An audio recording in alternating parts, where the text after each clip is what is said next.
Okay, everybody, we saw Mandalorian and Grogu, and we have not talked about it. Huh. Was it any good? Was it okay? Was it splendorific? I don't know, but we're going to find out today here on Two Geeks and a Microphone.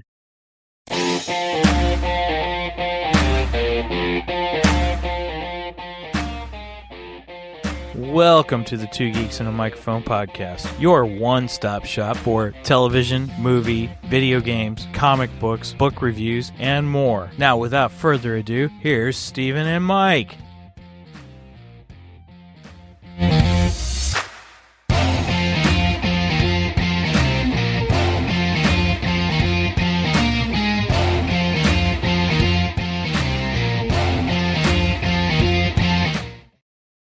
Hello there. So who talks first? You talk first. I talk first. I'll talk first. Good morning, everybody. Welcome to Two Geeks and a Microphone. I am your co-host, Mr. Stephen Boster, who evidently is losing a lot of hair as I'm looking at this. And along with my good friend and co-host, Mr. Mike Shanks. Mike, say hey to everybody. Good morning to all you geeks out there in Geekdom land. And as I said before, no, you're not losing hair. You're just gaining more forehead. Oh my goodness. Just think, you could paint it silver and you could look like Mando. But that's okay. You'll be green with envy, so you'll look like Grogu. No. Oh, good morning, everybody. Hey, we're so excited to be here with you. We are talking about the new movie Mandalorian and Grogu, and we both went and saw it last night. We have not said anything about it other than I said, hey, I just got back from watching it, and that's it. And I gave you a thumbs up. Yes, you did. Yes, you did. That's all I said. I said nothing. Yeah, but you had your ticket for quite some time. And yeah, I've had it for a couple weeks. A couple weeks ago, I was like, yeah, I'm going to go ahead and get the tickets. So I went ahead and bought them. I saw the all the stand-ups and stuff they had all the cool stand-ups for Mando. If you want to see those pictures, I posted them on Two Geeks. I saw that. Yeah, they look great. Thank you. Like, man, they had a Jabba the Hutt. What? Or actually, yeah, that was Jabba. So, yeah. Yeah, that was Jabba, which, and Jabba's not even in the movie, but that's kind of funny. He's referenced. But they also had some cool promos for Masters of the Universe. That looks pretty darn cool. It's really good. I don't know if I can go see it opening weekend, but I definitely want to go see it within that first month for sure. So yeah. I am trying to get those who don't know, everybody. I love movies. I'm the big movie guy. I love movies, and so I have the Regal Unlimited Pass. And sometimes, unfortunately, there's some months I don't use it because there's not really much out. But I've gone to see Mortal Kombat twice in the last 2 weeks, and then I went and saw Grogu last night. Like Mortal Kombat, then I went to see it with a friend of mine because I enjoyed it, and it was good. It's really what I think it is the best of the Mortal Kombat movies. Open. Oh, cool. I mean, I liked the last one. I thought it was good. This one's better because you actually get the tournament. So, all right. So, yeah, and so we can talk about it, once you're able to see it, or once it hits streaming and stuff. But so are you excited about Street Fighter then? That is a great question. I've seen the trailer once, and I was like, I think I'm going to wait for another trailer to see it. I saw the trailer last night. Some of it was funny. I thought it was funny. I didn't really play Street Fighter. I played Mortal Kombat. We all played Mortal Kombat. Gosh, we all played Mortal Kombat. The first one. Right. Because that came out when we were in college. Finish him. Yes. Yeah, there you go. That was good. That was really good. So, yeah, it was really good. So, but if I'm 100% honest, I actually liked Killer Instinct on the PlayStation better than I liked much more better. Cheers. Ooh, much more better. Killer Instinct was good. That was by Rare, and it came out on the Nintendo 64 before it came out on PlayStation. Oh, yeah. Well, I played it on the PlayStation because I didn't have an N64. Yeah, I had the PlayStation. So yeah, I played it on the PlayStation. I really liked it. Yeah. Oh, real quick. welcome, Sam. Good morning. Sam is in the house. Hello, Sam. And also, Nobody Fool 117. Yes. Is in the house. He says hi. Oh, yeah. Brenda said, so it's much more better. Yes. Cheers. Drink to that. Cheers. I'll drink to that. Man, we're going to be drinking today. That's all right. I got my tall boy of severed death. lime liquid death. I got that. Severed lime because green like Grogu. Nice. Actually, that's a good one. Sam says, kind of weird that this would be the first movie to have the tournament. Of the two of the reboots, you were absolutely right. And it was really, I think they listened to the fans on what was missing out of the first one. And Carl Urban's great. I know I talked about it a little bit last week too on the show. Yeah. So what else were we talking about? Oh yeah, Street Fighter. I don't know. I did play Street Fighter, but it just looks like a fun movie. I don't think any Street Fighter movie has been really taken seriously and all that. So, gotcha. Oh, check this out. Sam said, I beat Killer Instincts on Super Nintendo and all my friends cheered me on. That would have been awesome. Which character did you play? I'm curious. I always liked the wolf guy, the guy that was looked like a werewolf. I like the wolf and the chick. I can't think of her name in the green. Yeah. Those are the two I like to play. Man, we should be talking about now.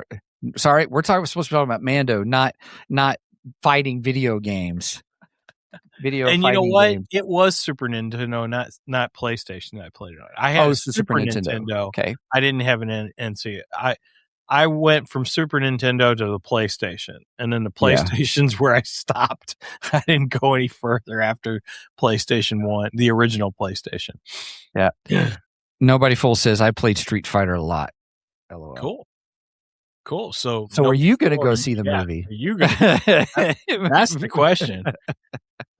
I'm not like a overly, huge fan of the game. So if they do a Killer Instincts movie, I'll probably be interested in that. Yep. Angie says, morning, gang. Just popping in to say hi and have a good show. Thank you, Angie. Thank you very much. Yeah. Sam says, I played the man with the sword, the woman with the two sticks, and the fireman. Yeah, the one with the two sticks. That's the is that the one? Yeah. Okay. Nobody Fool's like, yes. Angie says, I'm hoping I feel better enough to watch the movie next week. Okay. We're not going to say anything. We're trying to keep it. We'll get into it. Yeah, Angie, I was having a rough time last night watching it. Because you're coming down with something. Yeah, I'm coming down with something, and it was hitting me hard when we went and seen the movie last night. Gotcha. I meant the man made of fire, not the fireman. I love it. That's awesome. Good. I mean, know what you're talking about. That's funny. That was good. All right. Well, we better get rolling. Yeah. All right. So we ready to hit our geeky news? Yeah, let's do it. All right. Let's do this. All right. Mike's the one with the geeky news today. I think it's important to talk about. Yeah, unfortunately, this is not like a happy geeky news. I wished it would be, but it's not. Today, we're going to talk about the fact that we lost a major Star Wars contributor, Tom Kane. Tom Kane was the voice of many Star Wars things, but he passed away this past Monday, May 18th, and he was 64 years old. Tom had suffered a stroke back in 2020, which left him unable to speak anymore. And so he was no longer able to do his voice work at that point. He was an incredible voice talent. He was the voice of Jedi Master Yoda in the Star Wars Clone Wars, the movie, the 2008 movie, and in the series, as well as numerous video games like Battlefront and Lego Star Wars. He was also the narrator of every single Clone Wars episode. So every was episode, he? I didn't know that. Yes, that voice that you hear at the beginning, that kind of like news ticker voice, that is Tom Kane. If you've watched an episode of Clone Wars, you've heard his voice. Yeah. Real quick, Megan, look, he also voiced in Foster's and Imaginary Friends. Mm-hmm. Yep. Foster's sure did. Imaginary Friends. He also, well, I'll get to the other voice he did. Okay, sorry. Go ahead. No problem. He also narrated an episode of Bad Batch too. And he was Admiral Yularen. I always have a hard time with that name. And he voiced Admiral Akbar in the Last Jedi. Okay. Is that right? Yeah, Last Jedi. Following the passing of original actor Eric Bauserfeld. I apologize for murdering the name. But he is also known outside of the Star Wars galaxy as Professor Utonium from Powerpuff Girls, which Megan and I bonded over Powerpuff Girls. That was her growing that was her up show, huh? Yeah, that was her show. Nice. So, and we had a great time watching that show. And he was also him in Powerpuff Girls, which was the big baddie in the show. And he was Darwin the chimpanzee in the Wild Thornberries, and Takeo Masakai in Call of Duty Zombies franchise. So okay, and Mr. Harriman from Foster's, right, and from Foster's. So, rest in peace, Tom Kane. That's pretty much all to say about Tom Kane. Gotcha. Although I guess I'll mention it. So in our first year podcasting, this is kind of crazy. I had said something about Tom Kane and about him having a stroke. Steven and I were discussing it, and Steven throws out, "Didn't he just die?" And I went, "No, don't say that, man." Right? I don't want to be the podcast that says that. So, unfortunately, here we are 6 years later, and he has passed away. So, like I say, rest in peace, Tom Kane. Yep. And all our best and to his family and fellow friends and Star Wars fans. So, yes. Okay, that's all I got for geeky news. I don't have anything else. All right. Well, let's roll into Geekdar, shall we? Yeah. Go with the radar, sir. What's wrong with it? I've lost the bleeps, I've lost the sweeps, and I've lost the creeps. The what? The what? And the what? You know, the bleeps, the sweeps, and the creeps. It's not all he's lost. Real quick, Mom and Angie are asking what he did on Kim Possible. He was Monkey Fist. He was one of the actors. Awesome. Oh man, I got my nose running. I got my eyes running. All right, let's do this. Okay. The only thing I have for Geekdar is I'm almost finished with Braxton Cosby's book Yasuki. I have one chapter left to read. Okay. Which I will get it done this weekend for sure. And then I plan on reading our friend Zig's book.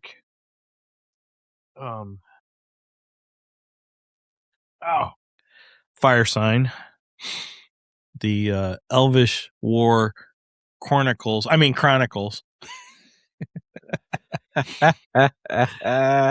He's going to hate me. You have like the only one, I think. I do. I have a limited copy. A limited edition. There's no other one like it. I love it. Yes. So that's all I really have for Geek. Okay. And speaking of our wonderful friends at the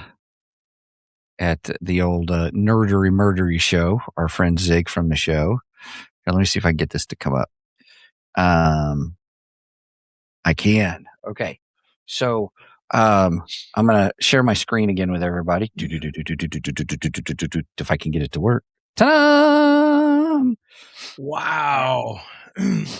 So this is our friend, also from Nerdery. So Zig's book is out. Zig, Curtis book is out, and I've started it. I'm enjoying it, and then so the sequel to Prime Numbers, The Dark Wind Paradox, comes out a week and a half, June 4th. That's a Thursday, right? I think it's June 4th it comes out. June 4th is a Thursday. Thank you. Yeah. So the Dark Wind, and so that is what happens after the other one. Now, let me tell you something. Jeff, our friend Jeff Wright, also part of the Nerder Murdery team, along with Zig. Great guys. If you have not listened to the show, super informative, super geeky, super detailed on things. I mean, these guys, they do their research. It's great. And so, anyway, so I love this image, by the way. I do too. Loving this. That is awesome. Thank you for saying this to us, Jeff. Yeah. So it says, "Welcome to Ominous." So this is the world where Prime Numbers takes place, and it says nothing stays buried. And so, there was some. I don't want to spoil the ending of Prime Numbers, but there's events that happen in there that I was like, oh, I got to know more. So, and so it's popping up in the Dark Wind Paradox. So that comes out. You're going to find it on Amazon. And but I want to show you, this is the cover, Prime Numbers Book 2, which is really good. So it's the I don't know how much I should say if you haven't. I don't want to spoil anything. I'm so sorry, Jeff, if I spoil anything. I don't want to spoil anything. So but then what Jeff has done is created what's the word? What do you say to it? I almost said album and I almost said disc, and it was just not like that.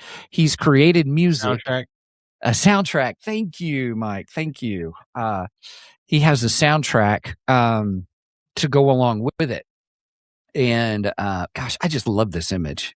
That is really cool. It's really good, and so Symmetry of Chaos, and so this came out of his world building and having music. And so this goes along with it. So he's created an album, a soundtrack album to go with the book. And so I'm copying that because I have actually already done that. I've got 2 books coming out and I have 2 albums. One is music, like songs to go with it. And then I also have a soundtrack for one book. So, nice. but I have to give credit where credit's due. I got the idea from Jeff. So I'm super excited about this. So, and I think it's on Spotify. I think. So anyway, so I just want to do a shout out to our good friends at Murdery. We have been so encouraging to each other. It's neat to have a relationship with a podcast with other podcasters where you can encourage each other on different things. And in the whole writing thing, we've encouraged. I mean, Mike, you wrote your book, the first book, well, if you haven't read it, everybody, I don't want to spoil it, but I almost said what it was. It's okay. Go ahead. It's a Frankenstein kind of novel. You update it. It's really good. So he did that. So Jeff got inspired and then wrote, and then I wrote, and then they've written more, and now Zig has written, and then I got 2 new books coming out. So it's been exciting. It's been fun. Who knew? We're geeky guys and stuff like that. So. Right. That's crazy. And I got to admit, Stephen, for once, you were first to check the email today, and I appreciate that because, again, I'm not on the top of my game this morning because I'm not feeling It's all right. great. Yeah, you're not feeling it. It's okay. And Jeff and I kind of went back and forth a little bit earlier this week, and he told me about the new book coming out and stuff. And I was like, oh, yeah, cool. Give me a reminder because I want to mention it on the show. And he's like, great. You want it here or you want it on email? I said, well, send it to me in email and send it to the show email and stuff. So, yeah, I hadn't even looked at email this morning. And you're like, did you look at our email? No. Yeah, that's all right. That's okay. But I'm glad you were on top of your game. Hey, man, Wonder Twin powers activate. There you go. We tag team. Wait a minute. Does that make me the bird or the bucket of water? I'll be the bucket of water. Those are the dumbest powers ever. Right? What the heck? Why do you bucket of turn into a water. bird and a bucket of water? Right? At least a bird's somewhat useful. A bucket of water is not. Yeah. Oh my goodness. Unless you're going to put out a campfire. Hey, check this out. Zig is in the house. Zig, we're Hey, just talking Zig. about you, man. Good morning, handsome gentleman. Good Thanks. morning. Zig, check this out. I'm becoming more like you now. Check that out.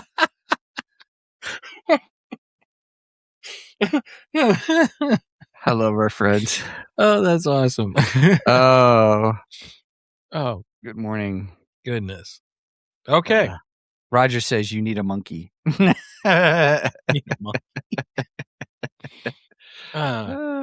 Zig goes, hey there. If I get a monkey, it better Hey. be a trunk monkey. Yeah, there you go. You remember those videos of the trunk monkey? No. Oh yeah. Oh, look them up on YouTube. Trunk monkey. It's a security feature for your car. Okay, I will definitely. You know, look that up. this monkey that stays in your car, in the trunk of your car, and if things happen, he gets out with like a club and beats the hell out of people. Trunk monkey, the new security device from Chevrolet and Ford. That's funny. Oh, they're That's hilarious. funny. I just watched a bunch of them. I was like, I forgot about Trunk Monkey. He's great. I'm gonna have to look at those. That's funny. Oh, Zig says bald is beautiful. Thank Oh, you, that's Zig. beautiful. I appreciate it. I right. need a haircut. That's why I wear a hat so much, because my hair is like out of control. So I wear a hat because I'm losing it. My hair. yeah, mine's getting. I protect my head from the sun because I'm so pale. All right, you ready to go for the main event? Yeah, let's do this. All right, we are heading to the main event, everybody. It's time for the main event. I was going to try to sing the song, but I can't sing the Mandalorian song. Never mind. I don't think there's lyrics to it, dude. Did you We'll make just- up lyrics? No, but we probably could throw it No. in there and then have lyrics made up to us. I don't know. We could have done a Mandalorian and Grogu song. Wouldn't that be funny? Oh, that would be Anyway. funny. That would have been funny. I like the Mando theme. The Mando theme's cool, and it's so different. It is. And we're going to talk about the music of the show because there are interesting choices in the music in the show. And I mean that sincerely, not like, oh God, there was interesting choices. I don't mean it like that. There were some interesting ways to do the music. And I'm like, this is different than a movie score. But then I began to realize that some of the music was purposeful for what was happening on the screen, like to give ambience and atmosphere, and all. So, Angie says, LOL. Okay, guys, have a great show. Chat soon. Yeah, we don't want to do any spoilers for you, Angie, so we should enjoy the movie. The soundtrack did come out this week. I've got it on Apple Music. So, Do you? Okay, great. All right. yeah, cool. I listened to it Friday at work. And Getting yourself ready. Look at that. Yeah. It's a good soundtrack. I enjoy it. And it's again by Ludwig Göransson. I guess it's how you Göransson. I don't know. I can't say his name. I can't say his name either. I'm murdering it. Sorry. No, but it's a great theme. He's the one who's done the soundtracks for all of the Mandalorian seasons. So, but yeah, I like it because it's so different. I mean, don't get me wrong. I love Star Wars music. John Williams, big John Williams fan. Yes, John yes. Williams is the man. I mean, hell, he's written soundtracks to all the biggest movies of our lives. Come on. How do you get much better than that? But this is really good stuff, and it's just so different. You know, it has a different sound and a different feel than a traditional John Williams soundtrack, and I really like that. And I like Kevin Kiner too. Kevin Kiner's the one who's done almost all of the Well, he's done all the Clone Wars. He's done Bad Batch. Pretty much all of the Star Wars animated stuff he's done. And he just kind of takes what John Williams built from and just kind of moves on from that, and he does a really good job at it. He's very good at it. So does a really nice job. Yeah. I like all three composers in their own right. Nobody Full says, "Rule of sleepy. See you all later." Yeah, man. Have a good night. Later. And all. We know folks are in different time zones. Or continents. Yeah, right. Like in the down under. Yeah. Oh my goodness. Anyway, so yeah. So everybody, so we're gonna do our quick brief rundown at the beginning before we get into spoilerific territory. If you have not seen the movie yet, we'll give you our take on it, our real here at the beginning, and then thanks, Michelle. Sorry, I got distracted. Right. Michelle goes, and for you two, all your lives is a very long time. Oh, shut up. She's only 7 years younger than me. Fight me. Yeah, all right. That's brother and sisterly love there, everybody. Sorry. So Mando is, in essence, the movie is Mando and Grogu, where he has to go, he's a bounty hunter. So he goes, fetches a bounty, ends up, there's a whole, that's the big sequence you see in the commercial with the AT-ATs walkers and stuff. And, I love that sequence. It's a great sequence. It starts off with a bang. Literally. Sorry. And then and so then he ends up, you find out he kills the guy. So he's like, hey, they're this is that wanted dead or alive kind of a world, that space Western world, which I love. Oh, and he says the one line that I love. I can bring you in hot, I can bring you in cold, or I can bring you in warm, or I can bring you in cold. Yeah. I love that line. It was good. I enjoyed it. And so he kills him. So then this is where Sigourney Weaver's character comes in. If you've seen the trailers, where she comes in and she's kind of the person who he's getting the bounties from. It's so funny. She has them as a deck of cards. I thought that was kind of funny. And they even look like, what's the card game Han plays? Sabat? Yeah. They even look kind of like Sabat cards. I don't know, but I bet you it's going to be some kind of gimmick that eventually we're going to get cards like that or something. I don't know, because I just thought it was so unique. Because usually you get this little disc and it's the hologram of the person or something. So anyway, so she's the one dishing him out. Then she sends him to go do a rescue operation, but unfortunately, it's working with the Hutts, which these are the two the brother and sister that we see from the I think it was Mando. It was Mando, wasn't it? Yes. No. Was it Mando or was it Boba Fett? Or yeah, I'm sorry, Boba Fett. Or I'm sorry, Mando 2.5. Yeah, I was going to say, or Mando 2.5. So, so he does that, and then it's the journey where he finds the person, what's happening there, and then learning more, and then it just gets into more hijinks and more struggles, and then I don't want to say anything else, but it is your normal bounty hunter fetch missions that go awry is probably the best way to say it, and that's how I'll say it. So, what do you want to use for our scale? You know what? I know what I want to use. I thought, oh shoot, maybe that's a spoiler if I use that. Dang it. I don't know if I should use it. I thought we saw a mythosaur in this, but it's not actually a mythosaur. I found out it's a dragon snake is what dragon it actually snake. Dragon snake. Yes. So I'm going with dragon snakes. Dragon snakes. I love it. Love it. Let's do it. Let's do it. Megan, are you getting in on this? You saw it last night. Did you want in? Sure. Oh, absolutely. I'm sorry. Here you go. Let's get you in here. He's over there practically going to sleep, I think. My head hurts. All right. Who wants to go right. first? On their scale, I'll go first. Okay. I'll do it. I had a great time with this movie. I will say I feel like it is. I enjoy the Mandalorian show, and I feel like it was probably the best of the Mandalorian shows because it had a movie budget. I won't put it as a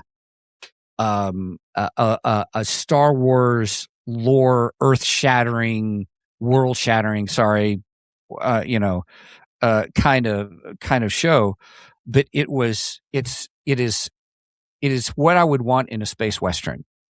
It's you get the for a bounty hunter thing. Yes, for those of you who want Jedi stuff, you're not going to get that here. This is because this is a space western, not the space opera, if that makes sense. There's a difference. And I enjoyed the show Firefly. There was some reminiscence for me on Firefly kind of things where we're bounty hunters or we're just trying to get a job to pay the bills kind of a thing. And so I give it 8 out of 10. Whatchamacallits. What did we say? Dragon snakes. Dragon snakes. Goodness, I couldn't even all of a sudden I lost my thing. So that thing was awesome looking, by the way. That's we'll talk about that. The perspective that they gave of the dragon snake and Mando was one of my favorite scenes I think I've ever seen in the theater, which would make me say, add to this, that scene itself, this is worth seeing in the movie theater. I would say that. Okay. There's fair. Mine. There's my short one. There you go. So it's worth seeing in the theater. It's worth seeing in the theater. Okay. If you enjoy Mando, if you enjoy Star Wars, it's worth seeing in the theater. Okay. I think that's fair. Yep. Megan. I'll go last. I think I only watched the first season of Mando. So I'm not caught up on everything. I rewatched season 1 and 2 over the last week. What, you didn't do 2.5 either? I'm just kidding. But I did really like it. Okay. I like their dynamic. I don't know. I guess I focus better with movies rather than series for Star Wars. Sure. There's nothing wrong with that. I can understand that. Sure. So I like the fact that it was a movie. And I really like the dragon snake thing. That's really cool. It was a great sequence. I'd say a 9 out of 10. Nice. Wow. Okay. Really? 9. Wow. Okay. No, but I think Megan, I think that's a great clarifier though on the aspect of show versus movies, that you connect with movies more. So you're coming from a perspective of movie watching and how you felt about the show, or excuse me. See, I said it, the movie versus the show. Okay. I think that's important. That's good. Do you think, so you think it was well worth seeing on the movie? Oh, absolutely. Screen. Okay. It was gorgeous too. Yeah, it was. Yes, it was beautiful in this movie. Yes, it was really good. First of all, I liked the dynamic between Grogu and Mando. It was really good, and you got even more of the father-son feel in this movie. And I've said it in the past. I like the family dynamics of certain films and stuff like this, and this one hit that on all cylinders. It was really good. Mm-hmm. I enjoyed that very much. I liked Sigourney Weaver. I felt that she was kind of a stand-in for Carl Weathers since we didn't have Carl Weathers anymore. She kind of played the same role. I mean, granted, she's part of the New Republic, but she's doling out the jobs for Mando, and that's what Carl Weathers started doing, because he was kind of head of the head administrator of that city. The bounty. Well, he was the head of the bounty hunter guild for Oh yeah, that's right. That's right. And I kind of felt she was that role, but for the New Republic instead of for the bounty hunter guild. So, and I liked her. I thought she was good. That was cool. Rod of the Hutt, I wasn't sure how I was going to like him Oh, sure. We see Rada and he's all buff and looks like Go Arnold ahead. Sorry. Schwarzenegger Mhm. and all this stuff, and I'm like, a buff, A buff hut? yeah, buff hut. I don't know about this, but I liked it. I thought it was cool. I kind of really, really learned to like Rada the Hutt. Imagine that. I like Stinky. Everybody, that's a reference to the Clone Wars where Anakin and Ahsoka they had a mission that they had to go save Rada the Hutt. Yeah. Now he's much older. Yeah, now he's much older. And they didn't have any pictures of him when he was older, Right. So, there was a lot of characters in here I like. Oh, and then, of course, standout character, Zeb. Zeb was awesome. Zeb was great. Zeb from Rebels, seeing him live action. I mean, we saw him live action in the TV series a couple times.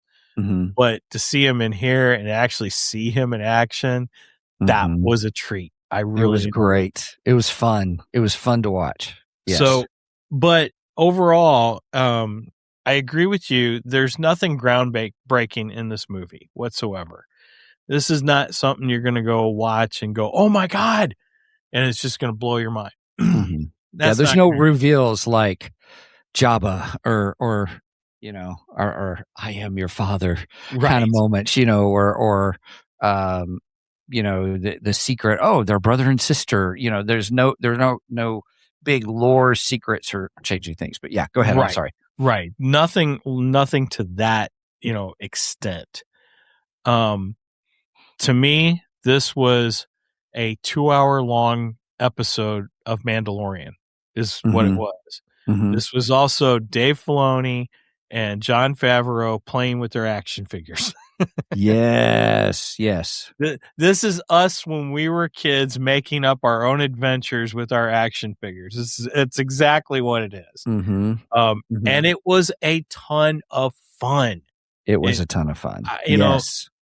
I like that Star Wars has got back to being fun, and this was a lot of fun. Now, I would like a little more meat on the bone, though. I was hoping for Ahsoka being in the movie. I was hoping for Grand Admiral Thrawn to be in the movie. I was hoping for Boba Fett to be in the movie. So something to reference what's coming up on the Disney Plus slate. Yes. Okay. I wanted it to connect to what is coming in the further story, and it just didn't. This just felt like, okay, this is another episode of Mandalorian is what it is. It's just a long and very cinematic version of Mandalorian. Yeah, it would be top tier Mandalorian episodes because, I mean, and it was really good. But yeah, I had the same feeling like that these were episodes, maybe 2 or 3 put together or something. You could tell distinct ending moments or storylines that transfer to the next. How they do the sequencing of the storytelling on the TV series or on the streaming series. It had that feel to it. You had this moment, then it led into this moment, and it led into this moment. That's kind of how it was, rather than like a hero's journey story. It didn't have anything like that. But yeah, I agree. Good point. So, with that said, should you go see it in the movie theater? Yes, I think this is well worth seeing in the movie theater. It is cinematically beautiful. There's some just gorgeous shots. And I loved where the Rebels picked their base. I would pick that place for my base too. That was incredible. Right off the beach, man. You can go relax when you're not on duty. That would be amazing. Yeah. I love that. So I will give this a 7 out of 10 dragon snakes. 7 out of 10. Yes, only because I would have liked more meat on the bone. That's the only reason. But for extended Mandalorian episode, it was fantastic. It really was. So when you say meat on the bones, let's talk about that for a minute. I want to probe into that. What do you mean by meat? Like for you, what would that include? I want something that's going to be a little bit, universe changing. Give Okay, us that's some fair. breaking news. Since it's a movie, right. so okay, Right, and we got nothing. All we got was it. I'm saying this like it's bad. It's not bad. I don't want people to think I think this is a bad movie. I enjoyed the movie. I enjoyed it a lot. It's just it was like the Bad Batch, and like an episode of the A-Team, like we said about the Bad Batch, It was I'm going to send the Bad Batch out on a mission. They're going to come back. They're going to get paid. Blah blah blah. It was the same thing. It was exactly the same thing. And that's not bad. It's not bad at all. Because we got a lot of great Grogu moments. Yes, and a lot of great Mando moments that were fantastic. You know what? I don't think we ever heard the phrase one time, "This is the way." We did. We did? When? When right after he there's a scene where he says, "The young take care of the old, and the old take care of the young. Oh, This is the way." I missed it. I went to the bathroom. Oh, okay. I missed it. I totally missed it then. Yeah. Yeah, because I got to the end of it and I'm like, we didn't hear "This is the way" not once. Yeah. And heck, there were times when we heard "This is the way" 10 times in an episode. Yeah. This is the way. This is the way. This is the way. This is the way. Yeah. That is true. We did get it. And I'm sure Grogu said it. We just don't understand him. Right. Oh, and I like the little guys too. I can't think of what their names are. The Babu Freaks, but Yeah, I don't know Babu what you call them. I don't know what you call them, but Babu they Freaks. were funny. They were great. Bad baby. The only complaint I had about them was it was hard to hear what they were saying sometimes amongst all the noise of things happening. Because I wanted to hear what they had to say, and the way they talk, you've got to really pay attention. And sometimes it got lost in the noise of the rest of the stuff. I don't know about you guys, but the sound was incredible. The sound was fantastic in the movie. Well, do you guys have Dolby Atmos in your theater? I have no idea, to be open with you. Okay, because just before the movie started, we got the promo for Dolby Atmos, and I think our theater has the Dolby Atmos too. Okay, and I would think so, considering they showed that. Right, and Dolby Atmos has this complete surround sound. Almost like it's trying to be 4D without actually being 4D. That's a good description. That's a good description. I like that description. Yeah. Okay. I want to get a Dolby Atmos soundbar so bad. Yeah. I got a sound bar and a subwoofer for my TV at home. But I don't have the extra speakers. Oh, you don't have to have the extra speakers, because the way this sound bar is designed, it's designed to push the sound around you. And it's pretty cool. I mean, I really like our sound bar. I found, guys, I'm always looking for deals. I found it on Best Buy clearance because it was an open box item. Oh, nice. And it was a $1,000 one that I got for like $300. Oh, wow. That's a great deal. I was like, what? I think it had some scuffs on it or something. I'm like, I don't care. But anyway, so I'll have to pay attention to it. I just plugged it in and started playing with it. But don't worry, because when the Blu-ray comes out and it comes out on streaming, you can turn the subtitles on. You'll be able to see what the Babo freaks say. And the funny thing is that's true. I will do that. So will nice. I. I will definitely do that, and I will pay an even closer attention to what they're saying then. But they were fun. They were fun in the movie. They weren't overdone at all. They weren't. I like it when they rescue Mando and then he gets out there and he sees what they flew in. Their ship. Yeah. That's great. He's like, I'm not going to fit in that. Right. Yeah, you guys go ahead. It was funny. It was good. Okay, so Brenda gave it an 8.5. So a 9. an 8, and a 7. So I got to do my math. I don't like math, is what Mike would say.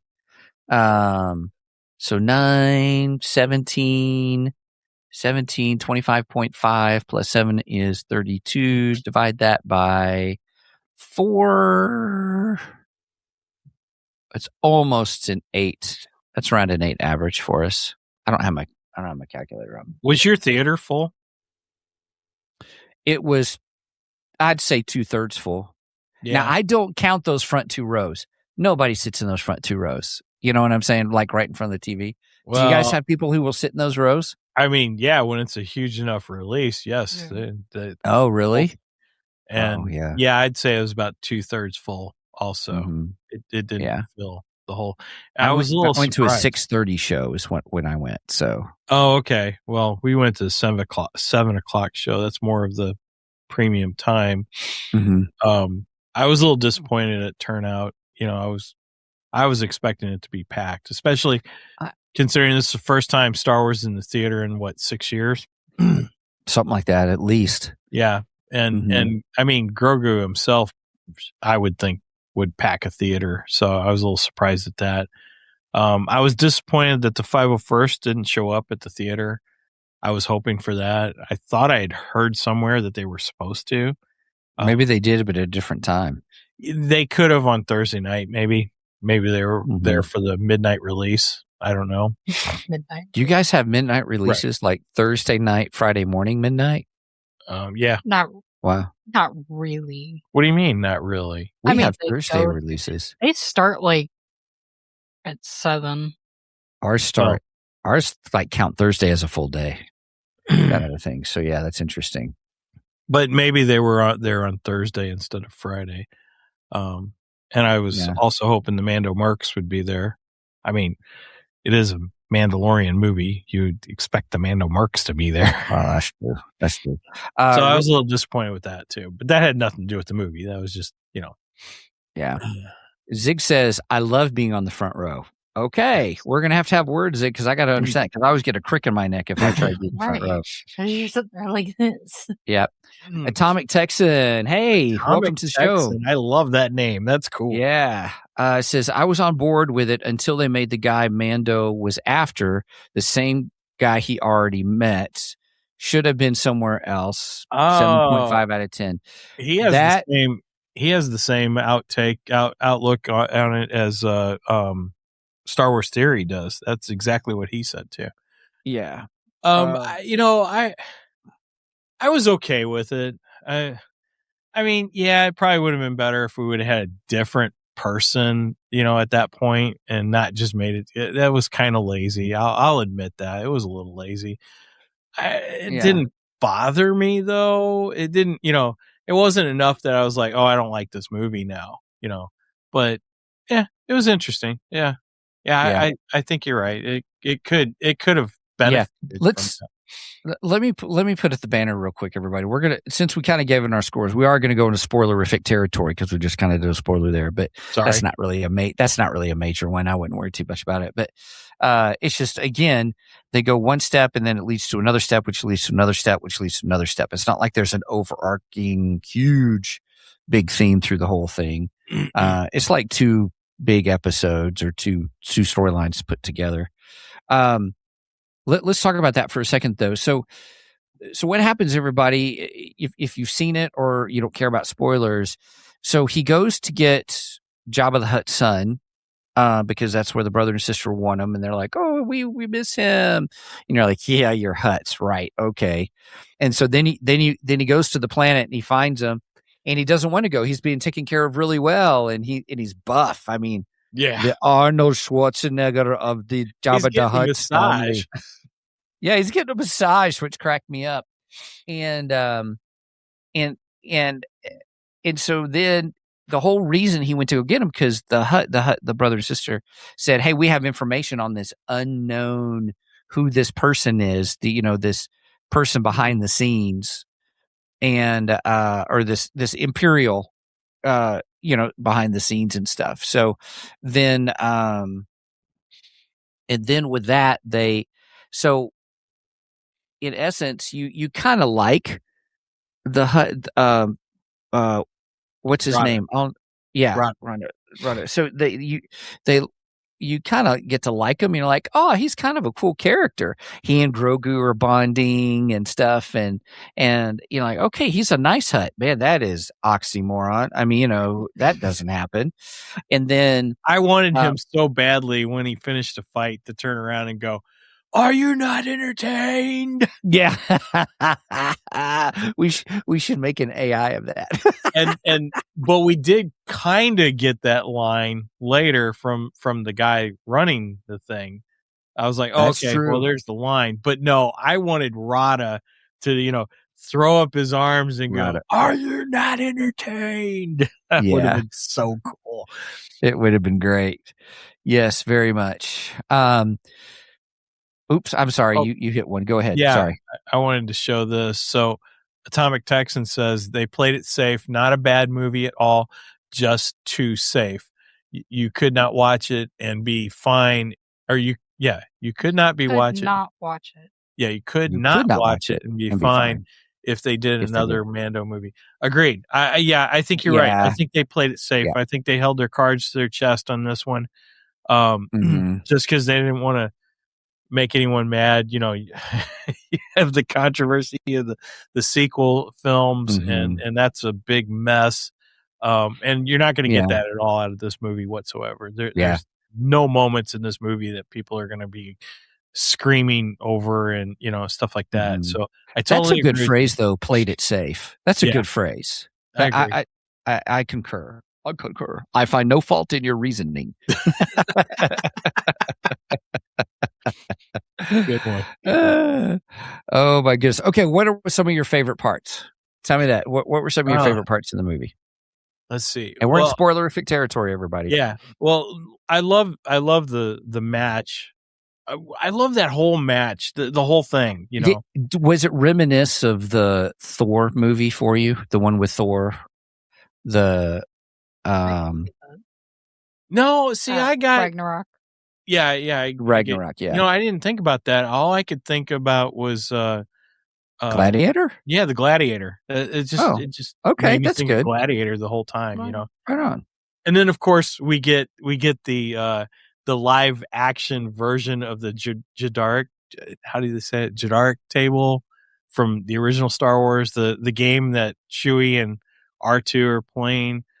It was like they did that whole sequence from Star Wars New Hope, the little chess game, or whatever they call it.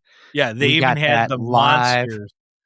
Right. And that whole scene where he picks him up and throws him down. Yes. I was like, oh, what a nice callback. That was fun. R2, I suggest a new strategy. Let the Wookiee win. Right. And I said that last night too. Did you? That's awesome. As soon as those creatures started coming in, I looked at Megan and I go, R2, I suggest a new strategy. Let the Wookiee win. Yeah. Well, but I mean, even, Mando even said that's what was going to happen. He tried to tell Rada, this is what they're going to do to you. They're going to put you through a Jadaric match. I don't know if I'm saying that right or not. I apologize. Okay. I should know that name much better, much more betterer. Oh, cheers. Much more betterer. Cheers. But yeah, I like that. I love the scene with the snake. I thought that snake was awesome. I really liked the dragon snake. Yeah, the dragon snake was incredible. That was great to see. I love that. See if I can... there were a lot of great Grogu moments that I enjoyed.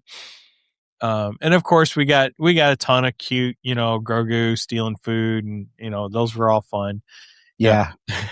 I like it when he's sitting at the table with Sigourney Weaver and he starts to sneak the bowl of whatever it was she had, and she gives him the kind of the side eye and pulls it back. I thought that was hilarious. I love that. I also like that Rada tempted the big wolf creature who was trying to eat one of the Babu Fricks with one of Grogu's what What do you call those cookies, Megan? Macarons. Yeah, macaroons. Macarons. Okay, whatever. Macaroon is the coconut. How do you know it's not coconut? No, the cookie made of shredded coconut. Okay. Like the ones that all we right. have work. Okay, macaron. However you say Macaron. it. Macaroni. How's that? Those little blue cookies that he likes. Let's just okay. Yeah. We'll just stick Here, with let's see. Let me do something here real quick. Let's see if this will show. Oh, and while you're doing Talk that, about that. when Mando was flying in to that planet and we had the fighters come up on each side of him, immediately I got Cloud City feels, when Han's flying into Cloud City and he immediately has the two Bespin fighters fly up on each side of him and everything. I was like, dang, feels like we're flying into Bespin here. Bespin. Hang on a second. I'm having difficulties with my screen here. There we go. I was trying to get the snake thing to come up. Yeah. Here we That go. thing looks now I got it. There you awesome. go. This scene is incredible on the big screen. Oh, yes. It looks illustrated, and I love that. It looks like a drawing. Oh, excuse me. Oh. I don't know if I got that feel out of it, but it to me it looks like an illustration within, like, in the movie. It looks like it was drawn into it. It's so big. Zig says macaron is Frenchy German. Frenchy German. That's funny. I would expect no less from Zig. I still like how its mouth looks like somebody's taking their hands and just like their fingers. Like their knuckles. Did you see that when it opened up, it's not like it's like chomp chomp. It's like even the teeth kind of moved the way that was designed. Yeah, I think that's what Megan's getting at. It looks like hands. It's almost like a hand. Yeah. Its mouth works more like your fingers do. I like its mouth. Yeah. It's a cool creature. I it really is a like very cool creature, yes. That's something else I liked about this movie. We got a lot of cool creatures in it. We got some Rodans back in this one, which was nice. It's good to see proper Star Wars aliens that are different colors and not white, fleshy tone colors. Yeah. So one of the things that we talked earlier on about the music was, he had different music for different areas and stuff. And some of his music, there was one I was like, man, that's interesting music. I don't know if I like that or not. It's okay. But then I realized he was giving the ambience because it was that whole city planet, or that whole, in the city. And really what? That's the one that I really liked. That's okay. I mean, it was different. And I was like, should that be for a movie score though? But there were other areas the movie score was incredible. I mean, but even in that, just that feel of the city, and there were so many different creatures. So I agree with you on that. I think it was nice to see Star Wars where you had a place and that you had all kinds of different creatures and stuff. Oh, this is great. Yes. Atomic Texan, you and I are right on the same page. The two lumps at the end with the giant snake, the serpent, where the twin huts were. It was a good touch. Yes, it was. I mean, made it so, lifelike and snake-like, I love it. That was good call. Yes. That was great. Now, I want to talk about the huts. Okay. So, first of all, we have Rada the Hutt. We got Rada. Which we were introduced to Rada in 2008 with the Clone Wars movie. Mm-hmm. And that was Anakin and Ahsoka on a mission to retrieve Rada. Retrieve Rada again. There seems to be a theme there. You're right. Who Ahsoka lovingly named him Stinky, which I thought was hilarious. And I still call him Stinky. But anyway. But the thing is, when we were introduced to him in that movie, he was not Jabba's son. He was Jabba's nephew. I don't think he was. Yes. I think you're getting it mixed up. Okay, everybody, we're about to have a Mandela effect here. No, it's not. He was let's see. Was Rada the Hutt Jabba's The wonders of having Google at your fingertips during the show. I love it. Wars movie? I will rewatch the freaking movie too. Okay, here we go. According to the search, it says Rada the Hutt is actually Jabba's son, not his nephew, as seen in the Clone Wars movie. He was kidnapped during the Clone Wars, which led to a significant plot. No, I swear, Rada the Hutt is not Jabba's nephew. He keeps saying he's not.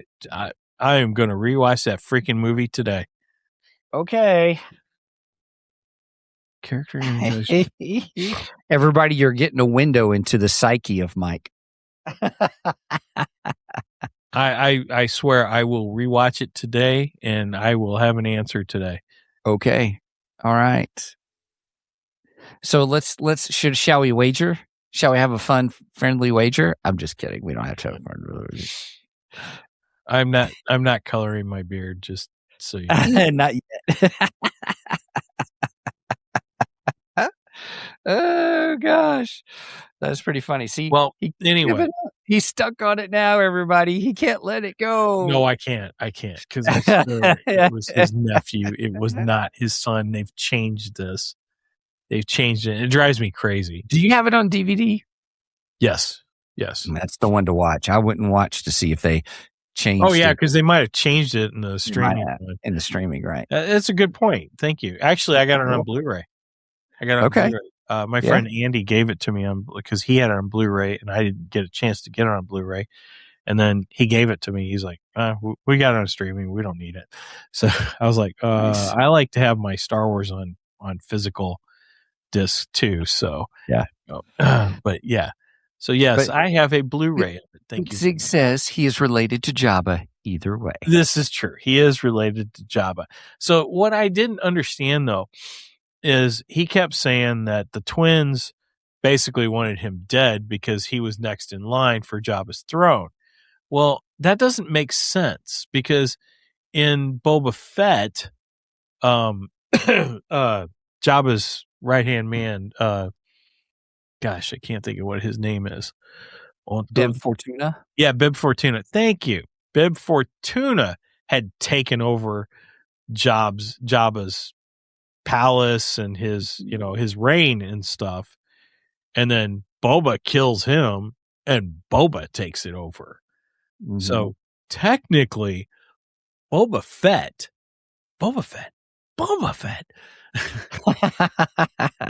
Sorry, my mind always goes to Han Solo. Boba Fett. If Raya had been taken for years. Right. I mean, is he really, is he really the heir to anything at this point? So I don't know. I was kind of questioning that as he was saying it. I was like, really? Are you really the heir? Because, Boba Fett is now daimyo. Brenda says, ask Alexa what Jabba's son's name was. Now she said Jana, but she said it's Jabba. There was autocorrect.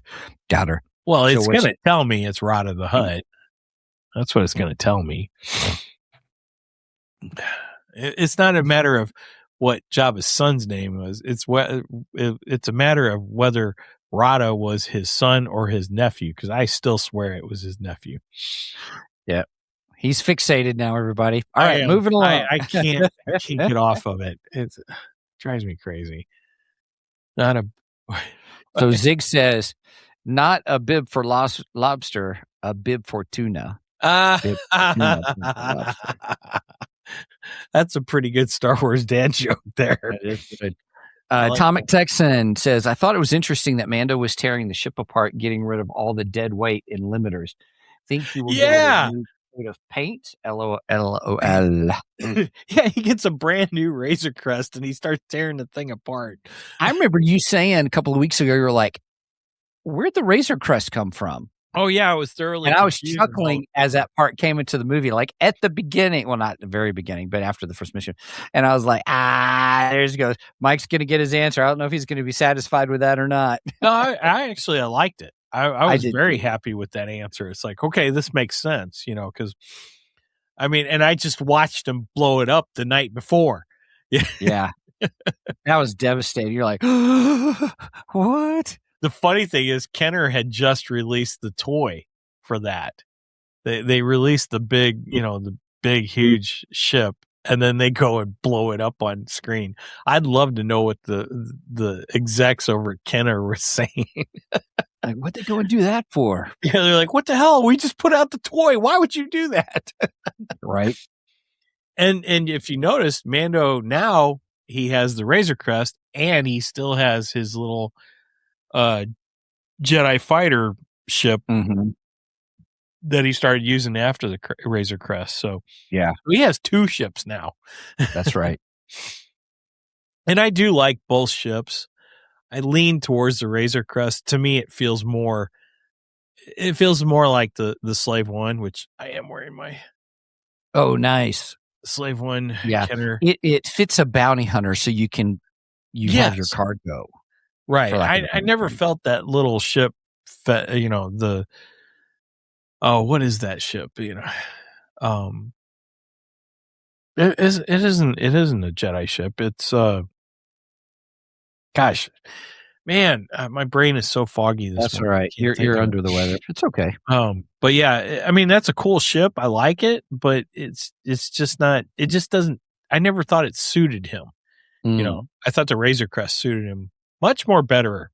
I'm almost out. We've been doing, that's a lot today. I've been drinking a lot. I got a little bit left. So, okay. All right. Well, we got to wrap it. We're wrapping up anyway. What other things? The Starfighter? Likes, dislike? Yeah. What'd you say, Megan? Naboo Starfighter. Starfighter. It's a Naboo Starfighter. That's what it is. Yeah. Oh, his smaller one. Got it. Yes. Basically what Anakin accidentally flies and destroys the control ship in episode 1 with. That's what he's flying. He's flying a modified. Nicely modified. Yeah. Yes. Yeah. It is. It's very nice. It's a cool ship. It's just, it doesn't fit a bounty hunter, in my opinion. Where are you supposed to keep your bounties in that thing? That's right. Right. At least the Razor Crest has a cargo hold, and it has a carbonite freezing chamber on it too. Yeah. Yeah. Atomic Texan says, how did Mando get his jetpack and weapons back? 1 minute he has them and the next he doesn't. So there's a quick That's called movie magic. Yes, movie magic. They Suspension of belief. Yeah, the biggest thing of that was they showed the one scene, like when he was waking up from getting sleepy dosed or whatever, and he was in the arena or getting ready to go into the arena. Looked to the side and there was all his equipment there, and I'm like, well, that's a weird spot to have that, kind of a thing, where he woke up. He started walking towards the door to go into the arena. Then he looked to the left, and there was another area that had a shielded door, like it was turned on. And then when all the whole creatures started getting out and letting loose, where it cut out the power kind of thing, that's when I thought, oh, maybe he went back and got it. But Tom Texas, you are absolutely correct that they did not show him getting his equipment. Kind of a thing. I didn't see it. And I saw where it was, but I just thought that, I wonder if they put that in. They were like, hey, we've got this scene, you guys, where the editor's probably going, all of a sudden he doesn't have his stuff. And now he's got his jetpack. When did that happen? Like, oh, let's put in this little scene where the stuff was, because we can't reshoot the part where he's putting it back on. Good point. That's a good point. I liked it when the barriers get broken in the arena. And then all the monsters realize, oh, wait, we're free now. Yeah. And they start attacking all the patrons. I love that. I thought that was awesome. Yeah. Because first here is Rada, who's saying, I love the sound. They love me. And Yes. then in that fight, it switched. It changed because they just had a bloodlust. Kill and so him. It was not, yeah. And so then that's where that made that scene so much more betterer. Oh, cheers. Cheers. But it's because they got their comeuppance. I love it when bad guys get their comeuppance. That's what I thought too. I was like, normally you should feel sorry about the creatures attacking the patrons, but I didn't, because they started cheering for Rada to be kill killed. him. Right. And that's another reason it felt very Gladiator to me, because that's exactly what the Gladiator crowd does. They don't to a care T. who wins as long as somebody wins. Right. They have a bloodlust. Like they you have a had bloodlust. said, Brenda said, oops. Gosh, there we go. I guess. I loved how Grogu took care of Mando. Yes, I agree. Yeah. He stepped up. When the time was to step up, he stepped up. Yes. That was very cool. Oh. Yeah. I think that's how she said it earlier. Yeah. That was cool. Agreed. Yeah. So, all right. Anything else you guys want to chit chat about on the things that you liked, you didn't like? Now, here's one thing that I don't want to say took me out of the movie, because I really don't like that phrase, but I was like, I wonder who did this special effect. The two big guards, when Mando's back, and the two big guards, I knew they were going to come back and he was going to have to fight them. At the two big guards at the big door where the huts were, and when they came up and stuff. I don't know about you, but one of them looked a little janky. Like it's like claymation. Like I was watching claymation and all, and I was like, that's kind of weird. But that was the only thing that I thought was kind of quirky. Gotcha. I think Megan was about to say something. Oh, I'm sorry, Megan. No. Oh, I thought you were about to chime in with something. No, I was just nodding along. Okay. I like here, Atomic Texan. I called it when the ship left. I was like, he didn't leave. I knew he didn't. I knew he didn't too. I knew he wasn't going to. Grogu wasn't going to leave him behind. No, that's leaving his daddy behind. There's no way he was going to do that. Yeah. Brenda said the bad guy reminded her of Ed Grant. Yes. Actually, I have a question. What? So in the series, do people keep referring to Mando as Grogu's dad? This was the first time I saw it. No, there was a reference in the series. I didn't know if that was more of a fan thing. Because I've seen. It isn't. It hasn't been happened the whole 3 seasons. No, but I think there was a reference to him. Yeah. Well. Cara Dune says you and your boy. Oh yeah. Yeah. She makes that comment a couple times actually. So yeah, it's kind of a thing in there. People are saying that the relationship is like father and son, which it is. It is. It's very much like that. It seems like because when Rada says it, because he says it a couple times in the movie, Mando never fights it. No, I think he just accepts it. That's what I like that. Yeah, I like that he's accepted. Yeah, in the movie it was good. I concur. I concur. I like it. I like it a lot. Word. Let's see. Atomic Texan says, I hope if they do another Grogu, grows up enough to start talking. Hey, Disney can sell a talking Grogu toy. Yes, I agree. It's time. That was one thing about this. I was like, we talk about how old he is. I mean, he's already like 80 or something. I'm thinking you would think at this point he would be talking. He's 50 when Mando gets him. I don't know how much time has passed. Oh, so he's 50. I'm sorry. So if he's 50 though, still at 50? I mean, I don't get it. I'd struggle with it a little bit. It's explained in the first episode between Mando and IG-11, because in that very first episode, when they get to Grogu and they have no idea what he is, they have no idea what the Empire wants. They just know he's the asset that they're supposed to obtain. And Mando questions it. He's like, well, wait a minute. Is this the mark? Because I was told it was 50 years old. And IG-11 says different species age differently. And Mando went, yeah, interesting. And he said something else, and IG-11 says, too bad we'll never know. And he's going to blast him away. And then that's when Mando shoots IG-11. Yeah. I don't know. There's just something to be said. The terrible twos are enough. I can't imagine the terrible, 3 decades or something. Yeah. I mean, I agree. I think it's time he start talking, Are we going to get that Yoda talk? How Yoda has the backwards talk and stuff. Is that we're going to get, or is that distinct to Yoda? Is it just something Yoda does?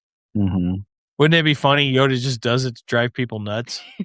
That would be funny. I could see that. I could see that. What? As part of the illusion of he's just an old man or an old geezer, because remember in the Attack of the Clones where he pops up his lightsaber and he goes to town, you're like, what in the world? Because he's always got his cane. You don't need no cane. It reminds me of the movie The Prestige. If you've ever seen it, Christian Bale is in it. Hugh Jackman's in it. Incredible movie where it's about how far a magician goes to create the ambiance of an illusion. And that's the illusion that that Yoda did, was like, you don't need no cane, but you do it anyway. And so, yeah. Anyway, go ahead. Brenda said, but you would think that with the relationship between them, he would start talking at least. I agree. I think at some point he should, and I think it's time. And Atomic Texan said, I wish George would have established more things about Yoda's race. We know that they live 900-ish years, but we don't know what age they start talking. Good point. George Lucas wanted to keep Yoda's race and everything secret. He did not want to reveal that. There was part of me that was thinking that in this movie, we might get a reveal of at least their planet. Oh, the lore aspect that you were talking about. Yes. Okay. Yeah, because if you look at the soundtrack, which is hilarious because after Phantom Menace, Star Wars had a standing rule: soundtracks would not be released until the movie gets released. Right. Yeah, because Qui-Gon Jinn's death or noble death or something like that. It was Qui-Gon's noble end is what the title track. I'm not the title track, but the track. The title of the track. Right. Yes. And it spoiled the whole thing that Qui-Gon was going to die in the movie. You know. So, but in the Mandalorian and Grogu soundtrack, which came out almost a week prior, and I was shocked. There is a track that is entitled Grogu's World. And when I saw that, I was like, oh, are we getting a spoiler here? Are we going to see their world? Are we going to find out where they come from? Are we going to find out their species? We got Bumpkus. Right, we sure did. And there's part of me that is happy about that, and there's part of me that's disappointed. On one hand, I kind of want to know more about the Yoda race. I don't know what to call them. We've only had 3 of them. We've had Yoda, we've had Yaddle, and now we've got Grogu. So yeah, sure, I'd like to know more about their race. Why is it they're so apt at the Force? How come their race is just seems like all of them are? Of course, we only have 3. But on the other hand, I like the idea of keeping the mystique too. I can see that. I'm a huge Kiss fan. You know that. And back in the 70s, there was a rule for Kiss that they would not be photographed without their makeup.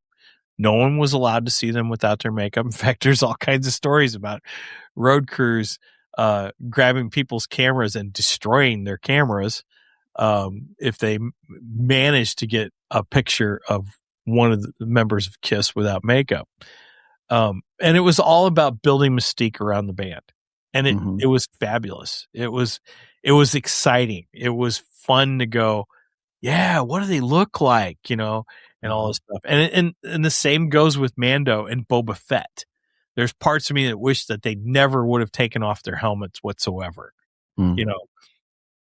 So we never knew what they look like, because there's something to say about that mystique and just, the mystery that hides around it. So there is a part of me that wants to keep Yoda and Grogu mysterious and not know too much about them, but I want him to talk. There you go. Real quick, Zig says Doctor Who went 10 years before they ever mentioned, how do you pronounce that? Gallifrey. Okay. Was it 10 years? Atomic Texan says Qui-Gon died to a lightsaber through the chest, yet more recent characters get stabbed by a lightsaber and are just fine. Justice for Qui-Gon. Justice for Qui-Gon. Hey, we should make a shirt that says Justice for Qui-Gon. I like it. We could do it. And then, what'd you say, Megan? I said, Maul got cut in half and still survived that. Yeah, but I think getting cut in half is actually more believable than getting stabbed through the chest. We should do it where the top of the shirt says Justice for Qui-Gon, and then we have an image of a lightsaber hole right underneath. That's good. I like that. Thanks for the idea, Atomic. That's right, man. That'd be great. That's funny. Let's see. Zig says it was another few years before they ever went there. Slow playing Yoda species in home is kind of cool. Yeah, agreed. Go ahead.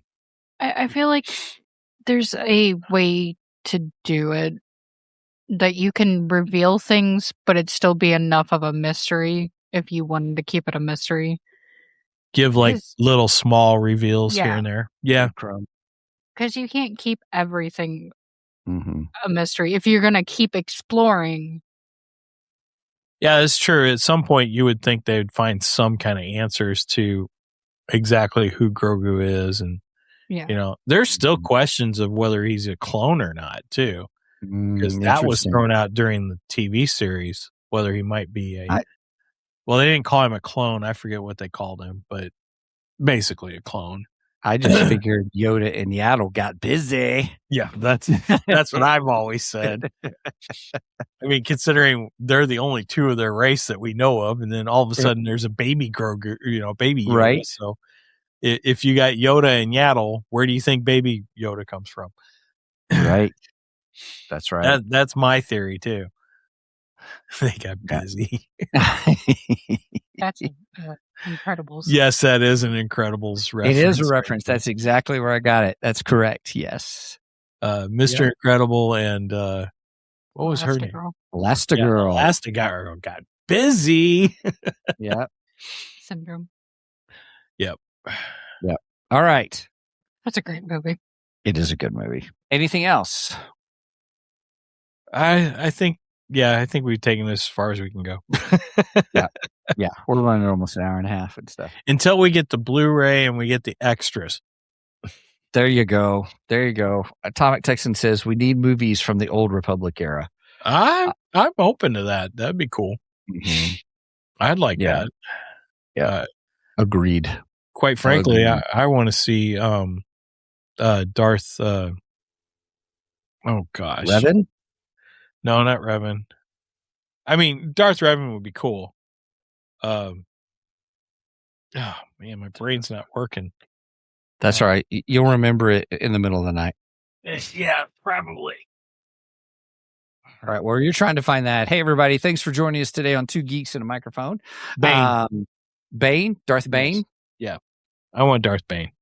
Nice. Okay. All right. Two Geeks. Check out our website, www.twogeeksmic.com. That's the number 2 GEEKSMIC.com. Appreciate you checking us out there. There you can get to all things Two Geeks, such as our merch page, which I think I'm going to work on that shirt. Justice for Qui-Gon. 2geeksmicmerch.com. That's the number 2, GeeksMicmerch.com. But also you can get to our Ko-fi page where you can support us like Patreon, but we use Ko-fi, ko-fi.com/2geeks, the number 2, GEEKS. We've got a $1 tier, $2 tier, $3 tier, or you can just buy us a coffee and just help support us. The money actually goes to help us pay for all the different things we need to do for our podcasting and streaming, and that's pretty much it. And also, if you want to reach out to us, the best place to reach out to us is our email address at show@2geeksmic.com, SHOW at the number 2, GEEKSMIC.com. Mike usually does a really good job of keeping up with those. All right. And if you made it this far, thanks, Zig. Thank you, Zig. If you made it this far, please make sure and go and like and subscribe to us on the socials. We try to stay active on both Facebook and Instagram. I should have posted those pictures on Instagram last night. I didn't do it. That's all right. You can do it today. Facebook's my go-to, and I think about it first for some reason. Probably because I've been using it for so long. Yeah. Anyway, we're active on Facebook and Instagram. Sometimes I post funny memes. Sometimes I post relevant geeky information, so on and so forth. And I also post when we go live. And speaking of going live, we go live every Saturday morning at 9 a.m. Central Standard Time. You do the math and the rest. And we are live on Facebook, YouTube, Twitch, and Rumble. And real quick before I close out, I just want to thank all of you guys who do actively chat with us.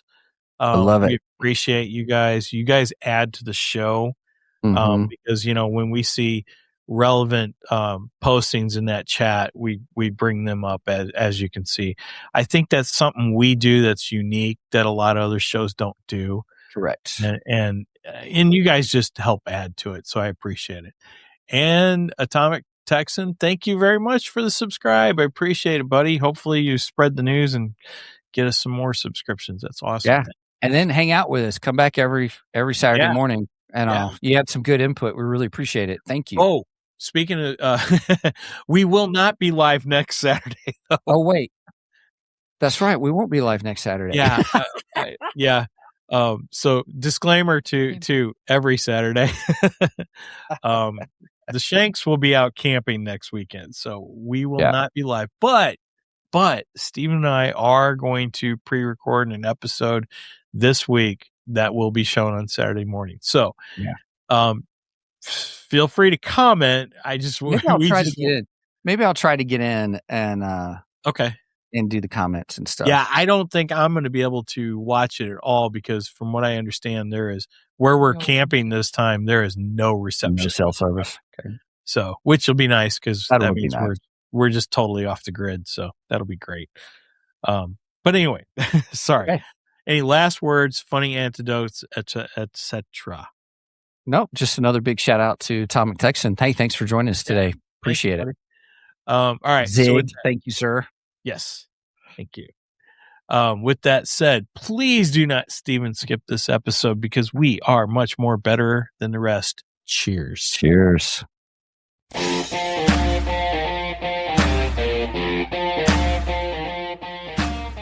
Thank you for joining us today on the Two Geeks and a Microphone podcast. Tune in next week when we will have more news and reviews. Until then, may the force be with you.